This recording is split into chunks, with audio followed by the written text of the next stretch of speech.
J'avais une idée de ce qu'était cette fonction puisque j'ai dirigé deux cours d'appel d'importance, celle de Douai et d'Aix-en-Provence.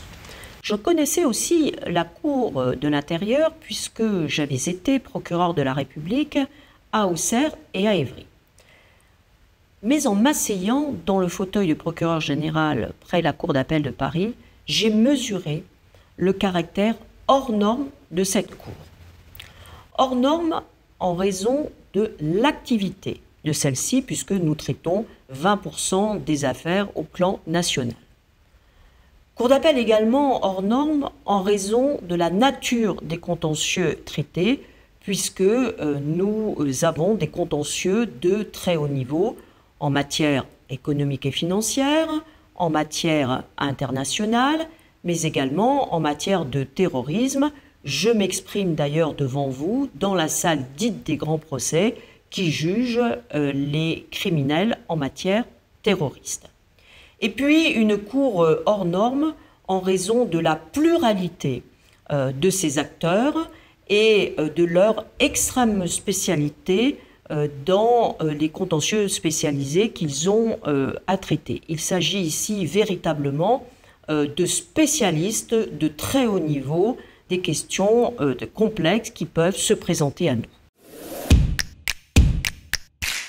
Pendant les premières semaines de ma prise de fonction, j'ai d'abord souhaité découvrir les acteurs qui m'entourent, à savoir les magistrats, les greffiers et l'équipe juridictionnelle. J'ai également procédé à une analyse de l'activité de la Cour et j'ai ainsi défini le premier chantier qui a été le mien au cours de ces 12 premiers mois, à savoir l'amélioration des délais dans lesquels les affaires pénales sont jugées à la Cour d'appel. Pour y parvenir, j'ai également regardé comment était organisé l'ensemble de ces acteurs, et c'est ainsi que, m'inscrivant dans le travail qui avait été engagé par mon prédécesseur, j'ai refondu, j'ai poursuivi le travail d'élaboration de l'organigramme du parquet général. À côté de ce qui s'est fait à la Cour, j'ai souhaité également travailler avec les 9 procureurs de la République qui traitent des affaires donc, de droit commun sur le ressort. Et ainsi, dans les contentieux de masse, j'ai demandé que soient définis donc, des axes d'action identiques pour qu'une personne commettant la même infraction soit jugée de manière identique à la fois à Paris, à Bobigny et à Fontainebleau.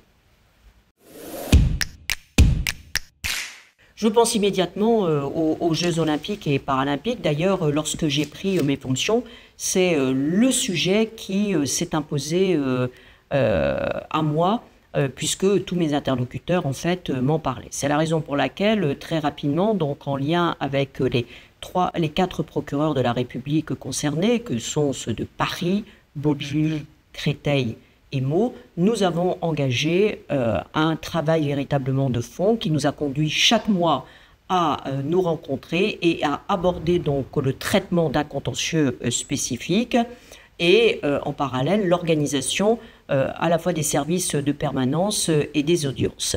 Les Jeux olympiques et paralympiques se sont déroulés, y compris dans le champ judiciaire, à la grande satisfaction de tous. Et je peux dire que nous avons été au rendez-vous. La justice a démontré sa véritable capacité à faire et à très bien faire lorsque se présente à elle un événement d'ampleur, un événement majeur. Au cours de cette deuxième année, je souhaite poursuivre le travail que nous avons commencé sur l'amélioration des délais dans lesquels les décisions sont rendues et les peines exécutées. À côté, j'ai 2 contentieux qui me tiennent particulièrement à cœur. La lutte contre la criminalité organisée et un sujet pour les jeunes générations, la lutte contre la criminalité environnementale. D'ailleurs, en parlant de jeunes générations, j'ai aussi comme centre d'intérêt le développement de l'intelligence artificielle. Comment cette intelligence artificielle va-t-elle être mise au service du travail de magistrats?